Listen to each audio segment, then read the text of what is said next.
மதுரை மாவட்டம் கோவில்பட்டி கிராமத்தை சேர்ந்த சுரேஷ் பாபு என்பவர் விக்கிரமங்கலம் அருகே அரசு மதுபான கடையில் நண்பருடன் மது அருந்த சென்றதாக கூறப்படுகிறது. இந்த நிலையில் அதிகாலையில் அரசு மதுபான கடை அருகில் மர்மமான முறையில் பலத்த காயங்களுடன் சுரேஷ் இறந்து கிடந்துள்ளார். இதனைத் தொடர்ந்து விக்கிரமங்கலம் காவல்துறைக்கு தகவல் தெரிவிக்கப்பட்டு காவல்துறையினர் சம்பவ இடத்திற்கு வந்து சுரேஷ் பாபுவின் பிரேதத்தை கைப்பற்றி பல்வேறு கோணங்களில் விசாரணை செய்து வருகின்றனர்.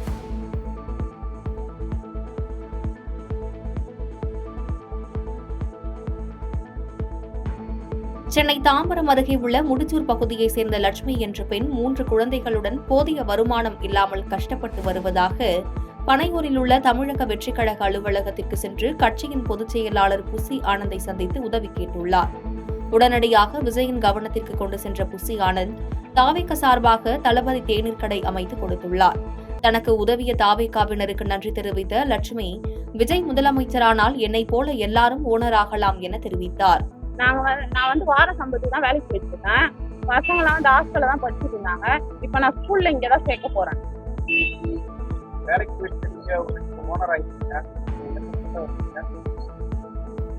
அண்ணன் முதல்ல நான் அமைச்சரேன், ஆனா எல்லாருமே ஓனர் ஆயிடலாம் சொல்ல வரேன்.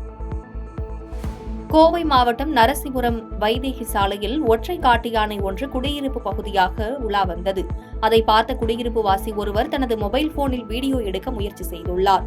அதை பார்த்து வேகமாக ஓடி வந்த காட்டு யானை அவரை விரட்டியுள்ளது. அந்த காட்டு யானை கோபத்தில் வீட்டுக்கு வெளியே நிறுத்தி வைத்திருந்த ஆட்டோவை சற்று தள்ளிவிட்டு சென்றதால் பரபரப்பு ஏற்பட்டது.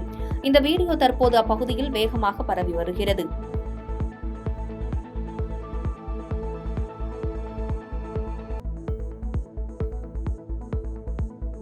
திருச்சி மாவட்டம் முசிறி வட்டத்தில் அமைந்துள்ள திருத்தலையூர் சிறிய ஏரி மற்றும் பெரிய ஏரி இரண்டையும் திருத்தலையூரிலிருந்து கண்ணனூர் செல்லும் பாதை பிரிக்கிறது. 2 ஏரிகளின் பரப்பளவு சுமார் 700 ஏக்கர்கள் ஆகும். இந்த ஏரிகள் நிரம்பியதால் ஆதனூர், திருத்தலையூர், பூதப்பட்டி, நல்லியம்பட்டி, வெங்கடாபுரம் உள்ளிட்ட ஊர்களைச் சேர்ந்த விவசாயிகள் நேரடியாகவும் மறைமுகமாகவும் பயன்பெறுவதால் பொதுமக்களும் விவசாயிகளும் மகிழ்ச்சியடைந்துள்ளனர்.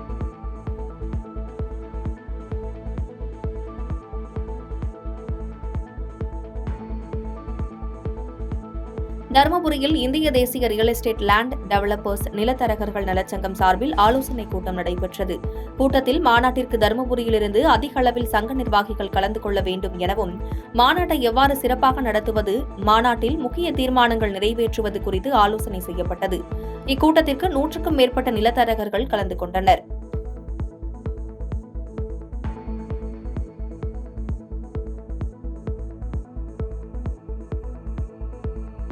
புதுக்கோட்டை மாவட்டம் பொன்னமராவதி பேரூராட்சி பகுதிகளில் வியாபாரம் செய்யக்கூடிய சாலையோர வியாபாரிகளுக்கான பயோமெட்ரிக் அடையாள அட்டைக்காக கணக்கெடுக்கப்பட்டு பதிவு செய்யப்பட்டு கடந்த 1.5 ஆண்டு காலமாக அடையாள அட்டை வழங்கப்படாமல் உள்ளது. இதனை கண்டித்து பொன்னமராவதி பேரூராட்சி அலுவலகத்தில் சாலையோர வியாபாரிகள் காத்திருப்பு போராட்டத்தில் ஈடுபட்டனர்.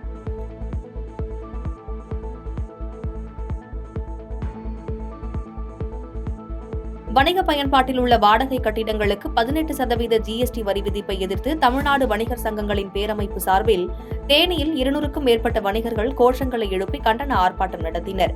வாடகைக்கு வரி கட்ட வேண்டும் என்ற நிலை வணிகர்களை மிகவும் பாதிக்கும் என்றும், ஏற்கனவே ஆன்லைன் வர்த்தகத்தால் சிறு குறு வியாபாரிகள் பாதிப்படைந்துள்ள நிலையில் தற்போது விதிக்கப்பட்டுள்ள வாடகைக்கு 18% வரி என்பது மிகவும் பாதிக்கும் என வணிகர்கள் தெரிவித்துள்ளனர்.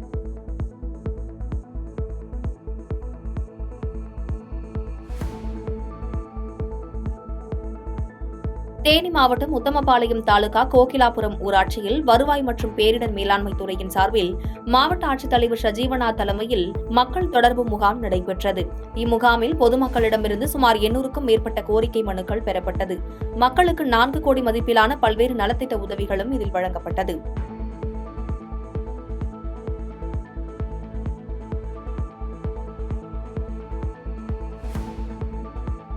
கடலூர் மாவட்டம் நெய்வேலி, வடலூர், குறிஞ்சிப்பாடி, இந்திராநகர், மந்தாரக்குப்பம் உள்ளிட்ட பகுதிகளில் காலை முதலே மேகமூட்டத்துடன் வானிலை காணப்பட்டது.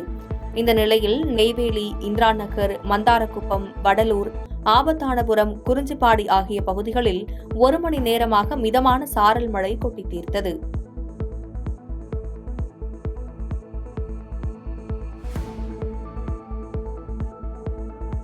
திருவண்ணாமலை அண்ணாமலையார் திருக்கோவில் கார்த்திகை தீப திருவிழா கடந்த 4ஆம் தேதி கொடியேற்றத்துடன் தொடங்கி விமர்சையாக நடைபெற்று வரும் நிலையில் மகா தீபத்திற்கு பயன்படுத்தப்படும் 1500 மீட்டர் காடாத்துணி திருக்கோவிலில் 3ஆம் பிரகாரத்தில் வைத்து சிறப்பு பூஜை நடைபெற்றது. இதில் திரளான பக்தர்கள் கலந்து கொண்டனர்.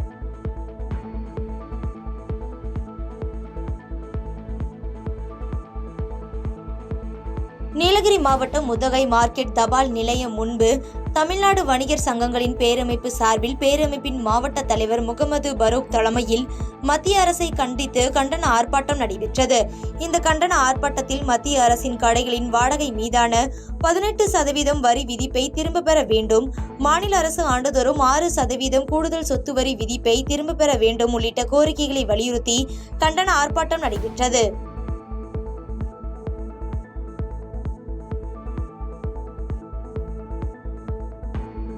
வேலூரில் தமிழ்நாடு வணிகர் சங்கங்கள் பேரமைப்பு சார்பில் மாவட்ட தலைவர் ஞானவேல் தலைமையில் கண்டன ஆர்ப்பாட்டம் மத்திய மாநில அரசுகளை கண்டித்து நடைபெற்றது. வணிக பயன்பாட்டில் உள்ள கட்டிடங்கள் வாடகைக்கு 18% GST என்பதை மத்திய அரசு திரும்ப பெற வேண்டும், ஆயத்த ஆடைகளுக்கு 28% வரி விதிப்பை கைவிட வேண்டும், சொத்து வரி உயர்வை கைவிட வேண்டும் உள்ளிட்ட பல்வேறு கோரிக்கைகளை வலியுறுத்தி ஆர்ப்பாட்டம் நடைபெற்றது.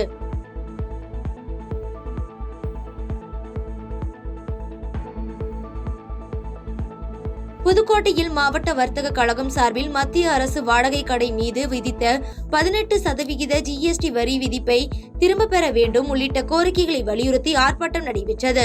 வர்த்தக கழக தலைவர் ஷாகுல் ஹமீது தலைமையில் நடைபெற்ற இந்த ஆர்ப்பாட்டத்தில் புதுக்கோட்டை, திருமயம், பொன்னமராவதி, அறந்தாங்கி, கந்தர்வக்கோட்டை, ஆலங்குடி உள்ளிட்ட பல்வேறு பகுதிகளைச் சேர்ந்த 500க்கும் மேற்பட்டோர் மழையையும் பொருட்படுத்தாமல் ஆர்ப்பாட்டத்தில் ஈடுபட்டனர்.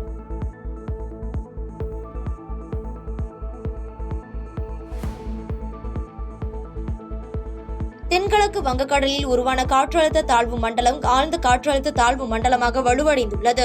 இதனால் தமிழகத்தில் பருவமழை பரவலாக பெய்யக்கூடும் என வானிலை ஆய்வு மையம் தெரிவித்திருந்த நிலையில் செங்கல்பட்டு மாவட்டத்தில் இன்று காலை முதலே வானம் மேகமூட்டத்துடன் இருந்த நிலையில் பரவலாக வண்டலூர், ஊரப்பாக்கம், கூடுவாஞ்சேரி, மறைமலை நகர், சிங்கப்பெருமாள் கோவில், செங்கல்பட்டு, திருப்போரூர், மாமல்லபுரம், கல்பாக்கம் உள்ளிட்ட சுற்றுவட்டார பகுதிகளில் பரவலாக மழை பெய்தது.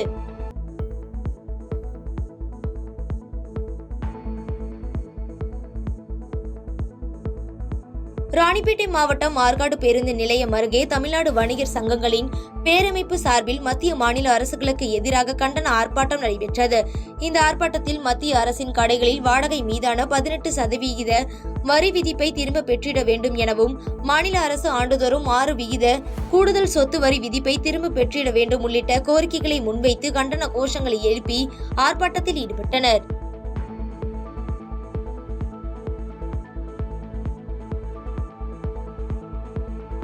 சென்னை மடிப்பாக்கம் ஐயப்பன் நகர் 10வது தெருவில் வசித்து வரும் ராதை என்பவருடைய மகள் நிரஞ்சனா என்ற பள்ளி மாணவி தூக்கிட்டு தற்கொலை செய்து கொண்டுள்ள சம்பவம் அதிர்ச்சியை ஏற்படுத்தியுள்ளது. மேலும் இந்த சம்பவம் குறித்து மடிப்பாக்கம் காவல் நிலைய போலீசார் வழக்கு பதிவு செய்து விசாரணை நடத்தி வருகின்றனர்.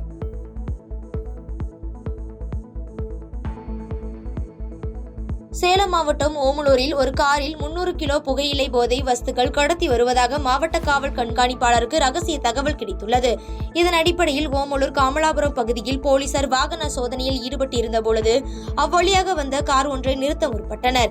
அப்பொழுது கார் ஓட்டுநர் தப்பி ஓடிய நிலையில் காரை சோதனை செய்தபோது அதில் 33 மூட்டைகளில் சுமார் 5 லட்சம் ரூபாய் மதிப்புள்ள சுமார் 300 கிலோ புகையிலை போதைப் பொருட்கள் இருந்தன. அவற்றை பறிமுதல் செய்து ஓமலூர் காவல் நிலையத்தில் ஒப்படைத்தனர்.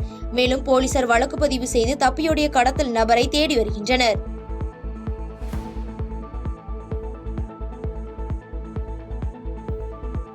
கிருஷ்ணகிரி மாவட்டம் போச்சம்பள்ளி அருகே வீட்டின் முன்பு நிறுத்தி வைக்கப்பட்டிருந்த இருசக்கர வாகனத்தை மர்ம நபர்கள் கொள்ளையடித்து செல்லும் சிசிடிவி காட்சி வெளியாகி பரபரப்பை ஏற்படுத்தியுள்ளது. இதுகுறித்து போச்சம்பள்ளி காவல் நிலைய போலீசார் சிசிடிவி கேமரா மற்றும் அப்பகுதியில் உள்ள கேமராக்களின் ஆதாரங்களை கொண்டு தற்பொழுது விசாரணை மேற்கொண்டு வருகின்றனர்.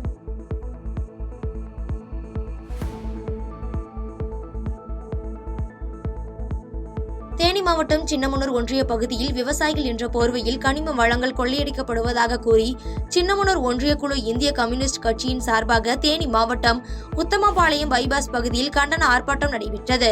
இந்த ஆர்ப்பாட்டத்தில் கனிம வள கொள்ளையை கண்டித்தும் உத்தமபாளையம் கோட்டாட்சியர் மற்றும் வட்டாட்சியரை கண்டித்தும் கோஷங்கள் எழுப்பப்பட்டது.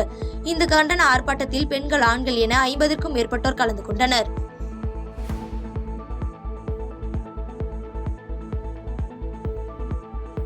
பாதகம் செய்பவரை கண்டால் நாம் பயங்கொள்ளலாகாது பாப்பா, மோதி மிதித்து விடு பாப்பா, அவர் முகத்தில் உமிழ்ந்து விடு பாப்பா.